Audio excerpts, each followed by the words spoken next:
अस्सलामुअलैकुम, good morning. कैसे हैं आप सब लोग? आई एम श्योर बहुत अच्छे होंगे। Welcome to our show. मेरा नाम है आयशा यूसुफ और मेरे साथ उमैर बशीर मौजूद हैं। उमैर बशीर, नाम तो सुना होगा आपने इनका? बिल्कुल, नाम तो आपने सुना होगा। आपके सीएम में बिल्कुल ठीक ठाक हूँ और उम्मीद करता हूँ आप सब भी खराफिज से होंगे। आज पीर का दिन आ गया, मेरा फेवरेट दिन। आपके मुझे लगता है हर दिन ही फेवरेट है। जुम्मे का दिन होता है वो भी बैर का फेवरेट होता है, पीर का दिन होता है वो भी फेवरेट होता है। जुम्मे के दिन इसलिए फेवरेट होता है कि उसके बाद आपका वीकेंड है और आपको एंजॉय करना छुट्टी है, और आप मंडे है क्योंकि अब काम का दिन है, काम का वक्त है, तो काम को भी एंजॉय करते हैं ना। बिल्कुल, मुझे नजर आ रहा है कि कितना ज्यादा एंजॉय करते हैं, आंखों से पता चल रहा है। मेरी हर दिन ही मेरा फेवरेट है वैसे। माशाल्लाह, ऐसा ही होना चाहिए और आपका जज्बा जो है देखकर मुझे भी मोटिवेशन मिल रही है। स्कूल्स जो है वो खुल गए हैं जनाब, 18 जनवरी आज, और आज के दिन का ही ऐलान किया गया था कि 9th 10th और फर्स्ट ईयर सेकंड ईयर 12वीं तक की क्लासेस जो है उनका आगाज़ हो जाएगा। तो आज से आगाज़ हो गया है और NCOC की जो मीटिंग हुई थी उसके बाद वफाकी वज़ीर शफ़क़त महमूद साहब ने वाज़े कर दिया था कि जिस तरह से पिछले साल हुआ था कि बग़ैर पेपर्स बग़ैर एग्ज़ाम्स ही बच्चों को प्रमोट कर दिया गया था, इस मरतबा ऐसा नहीं होने वाला है। आपको पेपर्स देने पड़ेंगे। जितने भी बच्चे स्कूल जाते हैं या बड़े कॉलेजेस में जाते हैं, पेपर्स देने ही पड़ेंगे बच्चों। इस मरतबा तैयारी कर लें पूरी।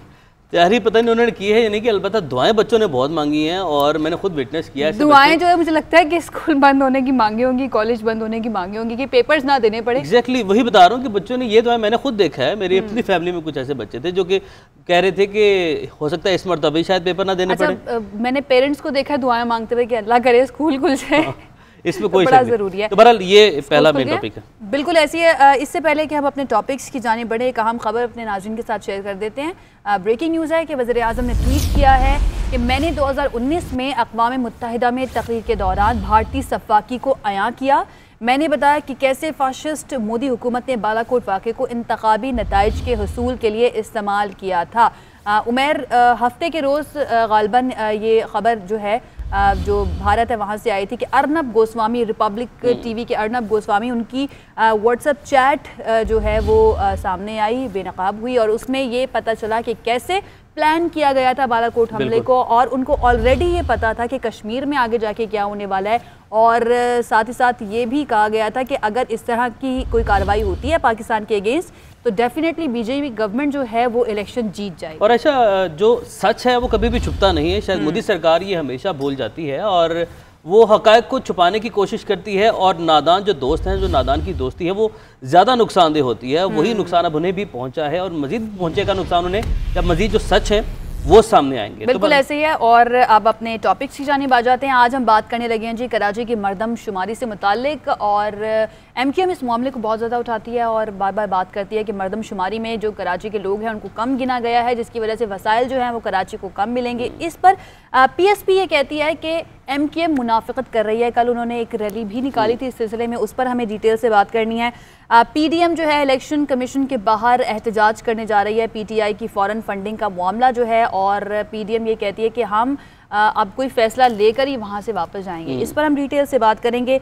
K2 को सर कर लिया गया है, वो भी सर्दी के मौसम से। एक ऐसा कारनामा जिसके बारे में सोचते ही ठंड लगना शुरू हो जाए, और बड़े बड़े जो सिकंदर हम कह सकते हैं इस फील्ड के, वो भी कहते हैं कि सर्दी में इसको सर करना बहुत बड़ी बात है, लेकिन ये कारनामा सर अंजाम दे दिया गया है। इस पर बात करेंगे। और आज मंटो की बरसी है। बिल्कुल, आगाज़ करते हैं अपने पहले टॉपिक से और शहर कायद की ही बात करेंगे। कराची की मुतनाज़ मरदमशुमारी इस वक्त टॉक ऑफ द टाउन है और वफाकी काबीना की जानिब से मरदमशुमारी की मंजूरी के बाद से एक हलचल मची है, और MQM ने मंजूरी के वक्त काबीना में इख्तलाफी नोट लिखकर अपने तहफ़्फ़ुज़ात का इजहार भी किया। बिल्कुल, पाक सरजमीन पार्टी MQM को इस हवाले से निशाना बना रही है कि इसने 2 वजारतों के लिए अहले कराची की पीठ में छुरा खोंपा है। काबीना में बेवकूफ़ बनाने के लिए मुत्तहिदा ने इख्तलाफी नोट लिखा, और MQM अपनी करप्शन छुपाने के लिए हुकूमत का साथ दे रही है। उनकी इस ड्रामेबाजी को नहीं मानते हैं, और उन्होंने ये भी कहा कि कराची की आबादी को दुरुस्त तरीके से नहीं गिना गया है, जो शहरियों के हुकूक पर डाके के मुतरादिफ है।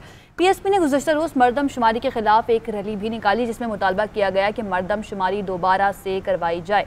इस पर बात करने के लिए हमारे साथ मौजूद हैं MQM के रहनुमा और वफाकी वज़ीर IT अमीनुल हक साहब। अमीनुल हक साहब, बहुत शुक्रिया आपके वक्त का। सबसे पहले तो ये बताइएगा, मुस्तफ़ा कमाल साहब जो इल्ज़ाम लगा रहे हैं आप पर कि आपने सिर्फ फेस सेविंग के लिए वो इख्तलाफी नोट काबीना में लिखा था और आपका मकसद जो था वो ये नहीं था, और इसी तरह से हुकूमत जो है उसने भी सिर्फ आपको ज़बानी कलामी यकीन दहानी करवा दिया कि दोबारा से करवा ली जाएगी। सारा मामला क्या है ज़रा बताइएगा। जब आपने इख्तलाफी नोट लिखा फिर आपकी क्या बातचीत हुई? देखिए, कमाल और जमाल की पार्टी के ऊपर तो मेरा ख्याल है तबसरा करना इंतहाई बेवकूफ़ी होगी। आप सब ने देखा कि पिछले 2016 से लेकर जो उन्होंने लंबी लंबी बातें की है कि सिंध का वज़ीर आला हमारा होगा, और फिर इलेक्शन के रिजल्ट में पूरे पाकिस्तान ने देखा कि उन्हें खुद मतलब जो पार्टी के चेयरमैन साहब थे उन्हें 3000 से ज़्यादा वोट ना मिला। और उसके बाद जितने भी बाई इलेक्शंस कराची में हुए उनके तमाम उम्मीदवारों को 500 वोट से भी कम वोट मिलते चले आए। तो मेरा ख्याल है कि उनके इल्ज़ामात का जवाब देने के बजाय मैं आपके सवाल का जवाब देता हूं कि सेंसस में हुआ क्या। देखिए, मेरा ख्याल है कि मेरे हाथ में जो कैबिनेट, जो पाकिस्तान की कैबिनेट है जिसने जो रूल्स एंड प्रोसीजर पास किया था और जो फैसला किया था वो है, और उसके अंदर क्या लिखा हुआ है कि आपको पता है कि फरवरी 2020 में कैबिनेट में कमेटी बनाई थी जिसके अंदर 4 सूबे के लोग शामिल थे, जिसके अंदर फहमीदा मिर्जा थी, ज़ुबैदा जलाल थे, नूरुल्लाह कादरी थे, अली जैदी साहब थे, और मैं भी उस कमेटी का मेंबर था। हमने तकरीबन 5, 6, 7 मीटिंग की और मीटिंग करने के बाद हमने चंद फैसले किए। फैसले क्या थे वो मैं आपके सामने रखता हूँ, इससे सबको अंदाजा होगा कि हमें अपने शहर से, अपने सूबे से, अपने मुल्क से कितनी मोहब्बत है।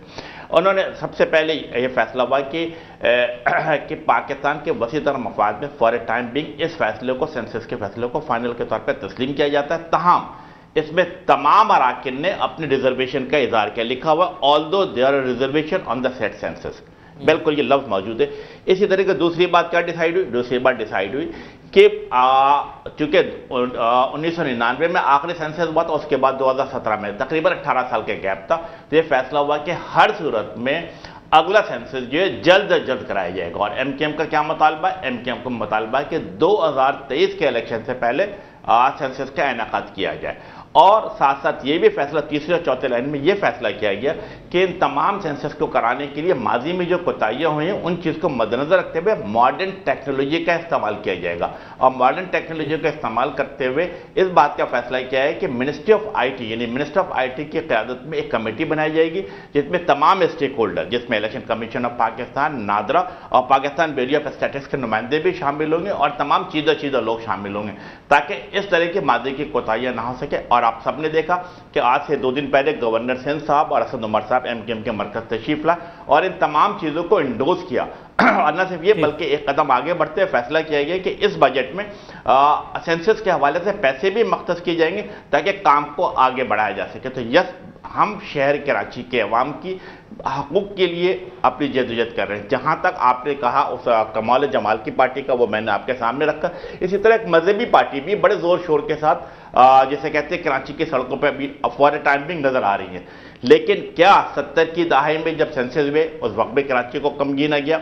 असेंबली में कौन था? इन मजहबी पार्टी के लोग मौजूद होते थे। 80 के दहाई में भी सेंसस हुआ, ज़िया-उल-हक के ज़माने में कराची को कम गिना गया। कलामी की माजत। लेकिन सर, नाक़दीन जो है, जो तनकीद करने वाले हैं, वो ये कहते हैं कि काबीना में मंजूरी के वक्त भी कोई ठोस मौक़िफ़ जो है, आपने तमाम जो मामलात हैं, जो पॉइंट्स हैं, वो गिनवाए हैं और वो बिल्कुल शहर कैद के जो शहरी हैं उनकी नुमाइंदगी कर रहे हैं। लेकिन इल्ज़ाम ये है कि इस हवाले से कोई ठोस मौक़िफ़ नहीं अपनाया जा रहा, और जब हुकूमत कोई आपको थोड़ी सी तसल्ली करवाती है या वजारत की वजह से कोई भी इस तरह की बात आती है सामने, तो आप लोग चुप कर जाते हैं, ठोस मौक़िफ़ नहीं अपनाया जा रहा। नहीं उमर, ऐसा नहीं है। एमकेएम ने वाज़ा दो टोक मौक़िफ़ अपनाया है, और न सिर्फ ये काबीना के अंदर और काबीना के बाहर दोनों जगह अपनी बात की है। और ये बड़ी अच्छी खुशहाइंद बात है, कराची के अवाम के लिए खुशखबरी है कि 2023 से पहले सेंसस का इनेकाद किया जाएगा। यानी आप देखिए, माजी में हमेशा 10 साल, 12 साल और 18 साल तक का वक्फा सेंसस में रहा है, लेकिन इस दफ़ा क्या होने जा रहा? 17 में सेंसस हुआ, अब 2022 में। तो इंशाअल्लाह ताला ये इसमें हम मेक श्योर करेंगे कि कराची की आबादी को, बलूचिस्तान की आबादी को या KPK की आबादी को, क्योंकि इन तमाम तीनों सूबों से भी ऑब्जेक्शन मौजूद था, मेक श्योर करेंगे कि लाजमी तौर पर सही तौर पर गिना जाए, ताकि उसी चीज़ को बुनियाद बनाकर पाकिस्तान की तरक्की की बुनियाद रखी जा सके। और जहाँ तक आपने कैबिनेट की बात की, कैबिनेट में एक चले आप बताएं। ठीक है अमीनुल हक साहब, ये तो बात होगी मरदमशुमारी की। ये बताइएगा कि आप IT के मिनिस्टर भी हैं, तो ज़रा इस वक्त व्हाट्सएप की प्राइवेसी की जो सिचुएशन है उसकी बात कर लेते हैं। पाकिस्तान क्या कर रहा है डेटा प्रोटेक्शन के लिए? कोई कानून साजी इस बारे में की जा रही है? बिल्कुल आयशा, मिनिस्ट्री ऑफ आईटी मसलसल इस पे पिछले कई सालों से काम करती चली आ रही थी, और अभी जब व्हाट्सएप का मैटर जो मेरा हाल मसला उठा तो इससे तासुर पैदा हुआ कि पर्सनल डाटा प्रोटेक्शन, यानी कि अवाम के जो ज़ाती डाटा उसे किस तरह सेव किया जाए। यस, मिनिस्ट्री ऑफ आईटी पिछले कई सालों से काम इस पर करती चली आ रही है। तो मैं आपको अर्ज करूं कि हमने मिनिस्ट्री ऑफ आईटी ने एक इनिशियल ड्राफ्ट बनाया। इनिशियल ड्राफ्ट बनाने के बाद अपनी जो MIT की अपनी वेबसाइट है उस पर अपलोड किया, और पाकिस्तान ने बल्कि पूरे वर्ल्ड के तमाम लोगों से कहा कि तमाम स्टेक होल्डर ये कि आप इस पर अपनी फीडबैक दें। और अल्हम्दुलिल्लाह आपको सुनकर खुशी होगी कि हमने 15 मई को, ये पिछले साल 15 मई को अपलोड किया था मिनिस्टर ऑफ आईटी के वेबसाइट के ऊपर। तकरीबन 57 के करीब स्टेक होल्डर इन्होंने इसके ऊपर अपने रायज़नी किए, इस पे अपना इंटरेस्ट का इजहार किया और अपना फीडबैक दिया। मैं आपको अर्ज करूं कि न सिर्फ ये कि लोकल, नेशनल, बल्कि इंटरनेशनल लेवल पे भी, इंटरनेशनल लेवल पे हमारे साथ जिसे कहते हैं US chamber of commerce as a main stakeholder, European commission, Amazon, Microsoft, Facebook, तमाम लोगों ने इंटरेक्ट किया है। इसी तरीके से नेशनल लेवल पे हमारे साथ मिनिस्ट्री ऑफ फॉरेन अफेयर ने इंटरेक्ट किया, मिनिस्ट्री ऑफ ह्यूमन राइट्स ने इंटरेक्ट किया, और लोकल लेवल पे भी जो जितनी टेलकोस कंपनियां हैं, जो मोबाइल लिंक हो गई, जैज़ हो गया, जोंग हो गया, इसके साथ साथ हमारे साथ करीम ने भी और जिसे कहते हैं कि बाइचा ने भी इंटरेक्ट किया। तो इन तमाम लोगों का पॉइंट ऑफ व्यू हमारे पास आ चुका है, और ministry of IT point two point in तमाम स्टेक होल्डर के। अमीन साहब, ये बता दीजिएगा कि जो बड़ी बड़ी सोशल मीडिया की कंपनीज हैं जैसा कि गूगल, फेसबुक, ट्विटर, इंस्टाग्राम, इनके बारे में कहा गया था कि ये भी अपने ऑफिसेज पाकिस्तान में बनाएंगी, क्या इस सिलसिले में भी कोई पेशरफ्त हुई है? देखिए, इसके ऊपर भी मिनिस्ट्री ऑफ आईटी की एक बड़ी कामयाबी थी कि एक तवील अरसे के बाद हमने एक बिल लेकर आए थे, और हमने मेक श्योर किया था कि पाकिस्तान से जब हर वो कंपनी जिनके पास पाकिस्तान में 5 लाख से ज़्यादा व्यूवर हैं, वो लाजमी तौर पे पाकिस्तान में अपने ऑफिसेस कायम करें। हम देखते हैं गूगल हो गया, टिकटॉक हो गया, फेसबुक हो गए, they are making a tons of money from Pakistan, लेकिन अनफॉर्चुनेटली इनके ऑफिसेस पाकिस्तान में नहीं थे। PTA, पाकिस्तान टेलीकम्युनिकेशन अथॉरिटी, उनके साथ मुसलसल राब्ते में कई बड़ी कंपनियां इस बात पे तैयार हो चुकी हैं, इंशाअल्लाह ताला बहुत जल्द अपने दफ्तर पाकिस्तान में कायम करेंगे, और उसके पीछे रीज़न भी है। ठीक है, मीनुल हक साहब हमारे साथ मौजूद थे। सर, बहुत शुक्रिया आपके वक्त के लिए। और ऐसा वो तो खासे पुर उम्मीद हैं कि जो दफातर हैं तमाम इन कंपनीज़ के, वो बहुत जल्द पाकिस्तान में ना सिर्फ खुलेंगे बल्कि ऑपरेशन भी हो जाएंगे। इससे एक तो रोज़गार का भी हमें फ़ायदा होगा, हमारी आवाम को रोज़गार मिलेगा, प्लस ये है कि जो कंट्रोल किया जाना है, इसको कंट्रोल करना है। कई ऐसे मामला हैं जिनको कंट्रोल किए जाने की ज़रूरत भी है, तो वो भी कंट्रोल में, कम्युनिकेशन भी आसान हो जाएगी ना इन कंपनीज के साथ। जब उनके नुमाइंदे पाकिस्तान में ही मौजूद होंगे तो वो बहुत ज़्यादा टाइम लग जाता है। अगर आपको कोई लेटर लिखना है, कोई एप्लीकेशन लिखनी है, तो उसको पहुँचने में, फिर उसका जवाब आने में टाइम लग जाता है। बहरहाल आगे बढ़ते हैं और बात करते हैं PDM की सियासत की। तहरीक इंसाफ हुकूमत को फॉरेन फंडिंग इल्ज़ामात का सामना है। पीपल्स पार्टी और नून लीग ये दावा करती है कि अगर इलेक्शन कमीशन इस केस का मेरिट पर फैसला करे तो हुकूमत को घर जाना पड़ेगा, जबकि PTI वाले इल्ज़ाम लगाते हैं कि नून लीग और पीपल्स पार्टी ने मुल्क दुश्मन अनासिर से फंडिंग ली, जिसके शवाहिद नाकाबिले तरदीद हैं। जी बिल्कुल, मुश्तरका अपोजिशन कल इलेक्शन कमीशन के बाहर एहतजाज भी करने जा रही है, और फॉरेन फंडिंग के मामले पर ब्लेम गेम मुल्की सियासत को किस तरफ ले जा रही है, और इस केस में कितनी जान है, क्या शवाहिद हैं, तहरीक इंसाफ ने क्या सफाइयाँ पेश की, जानते हैं। बानी रुकन PTI के हैं अकबर बाबर साहब, उनका ये दावा है कि तहरीक इंसाफ ने गैर मुल्की फंडिंग ली, और तहरीक इंसाफ का भी जो है वो मौक़िफ़ भी हम शामिल करेंगे। फ़ारूक हबीबी हमारे साथ मौजूद होंगे, और सबसे पहले हम बात करते हैं अकबर बाबर साहब से। अकबर साहब, बहुत शुक्रिया हमें ज्वाइन करने के लिए।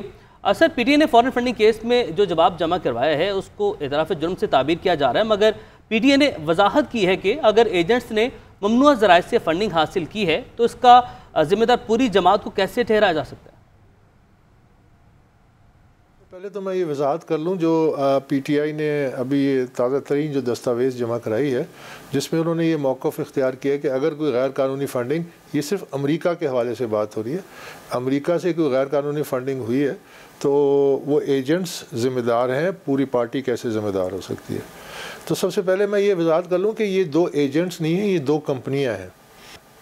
PTI USA NA LLC 5975 और PTI NA LLC limited liability company 6160। ये दो कंपनियां अमेरिका में इमरान खान के अहकामात, रिटन अहकामात के मुताबिक वहाँ रजिस्टर हुई हैं।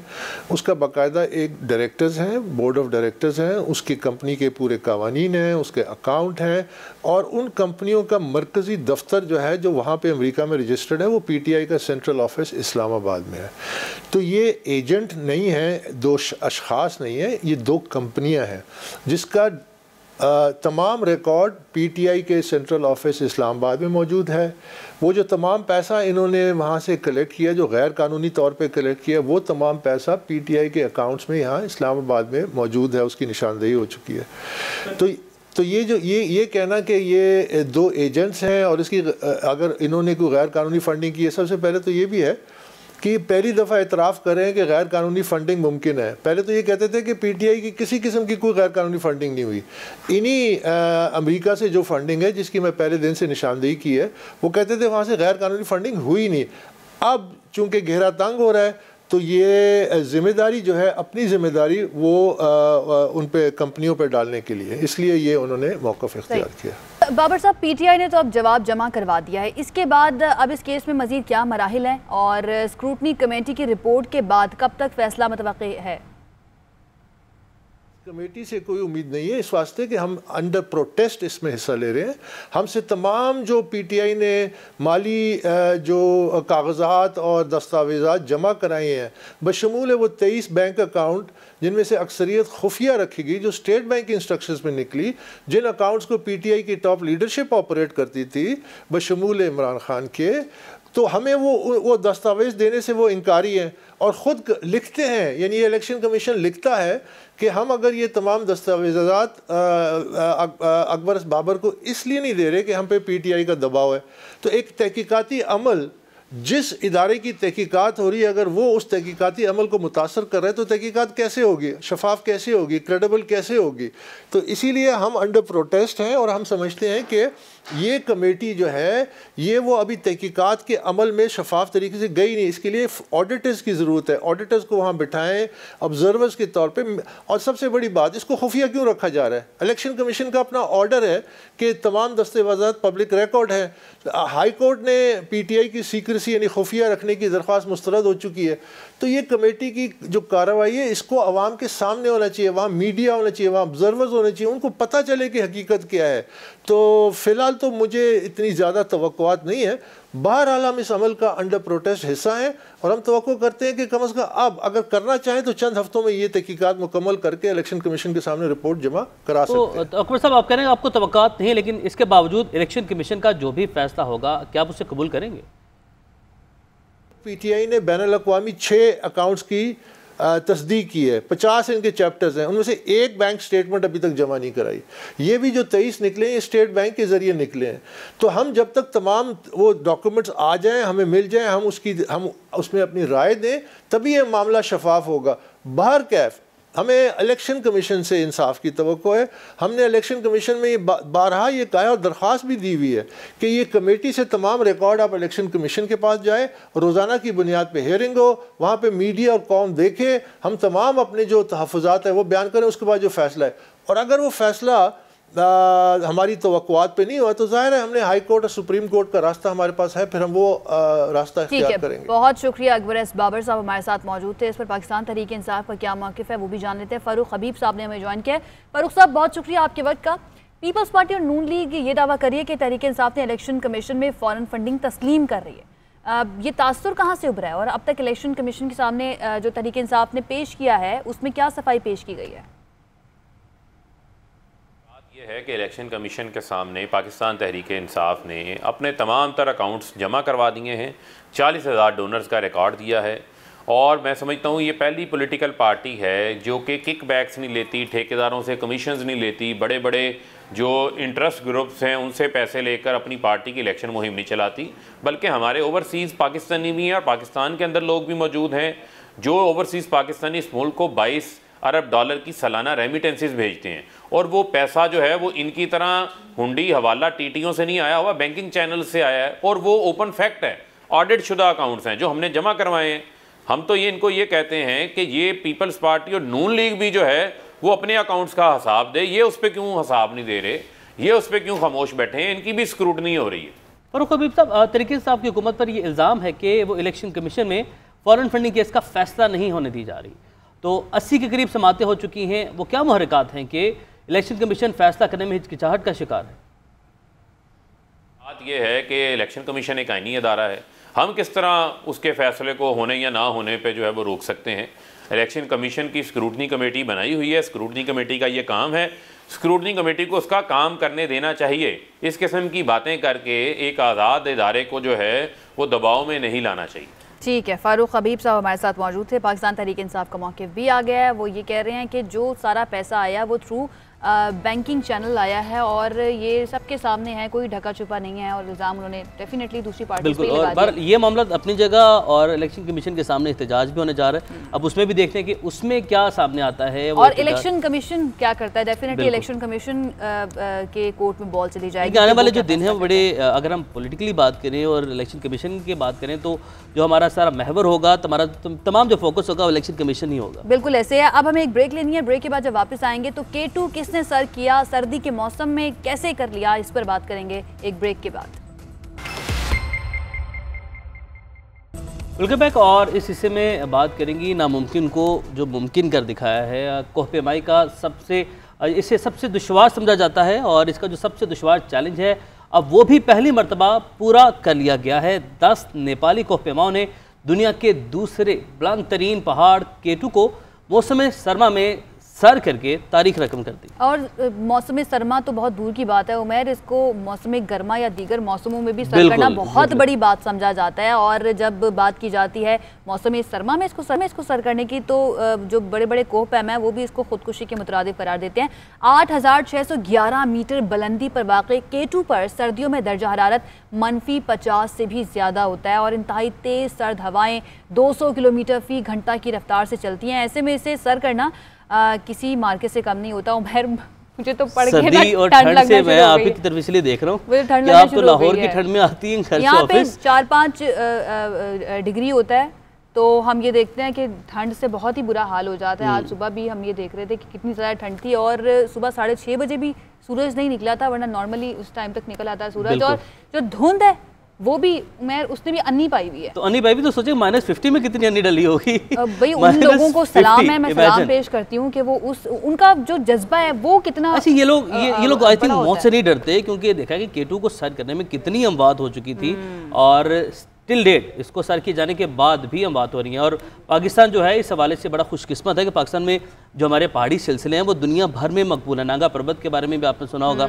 किलर माउंटेन उसे कहा जाता है। और इवन K2 दुनिया की दूसरी बड़ी चोटी है और पूरी दुनिया से लोग इसको सर करने के लिए यहाँ पर आते हैं और बहुत ही कम होते हैं जो उसमें काम। और ऐसा इससे ज़्यादा एडवेंचरस नागा पर्वत को मैं कहूँगा क्योंकि वो उसे किलर माउंटेन क्यों कहा जाता है। सबसे ज़्यादा अमवात नहीं, मैं तो मरी तक जाते हुए सोचता हूँ कि यार कैसे जा रहा है, वहाँ पर ठंड बड़ी है, फिर पहाड़ी रास्ते बड़े खतरनाक है। लेकिन ये जो लोग हैं ये बड़े नडार हैं, बहादुर हैं और सलाम है इनकी हिम्मत को।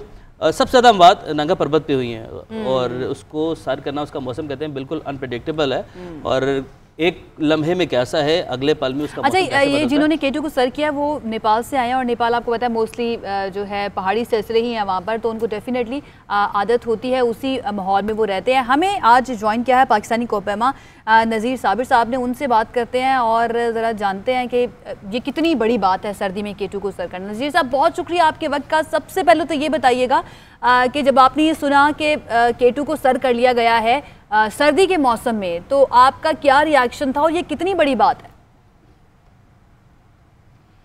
जी जाहिर है, आपको पता है K2 समर में भी बहुत मुश्किल पहाड़ है। 8000 मीटर से ऊपर के 14 पहाड़ हैं दुनिया में, उन सब में K2 सबसे मुश्किल गर्दाना जाता है। उसकी वजह यह है कि ये बहुत स्टीप है, रॉक की पिरामिड है और इसके तकरीबन चारों साइड बहुत मुश्किल हैं, चाइना साइड से भी और पाकिस्तान साइड से भी।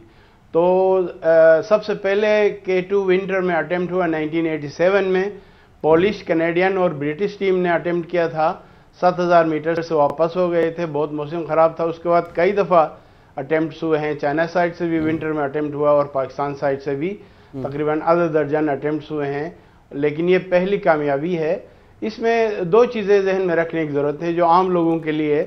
विंटर में एक फ़ायदा ये है कि समर में स्नो बहुत सॉफ्ट हो जाता है और एवलांचेस का ख़तरा होता है, जो कि विंटर में नहीं होता। विंटर में बहुत सख्त होती है, ऊपर ख़ास तौर पे जो बर्फ़ की तह है, और एवलांच के ख़तरात कम होते हैं।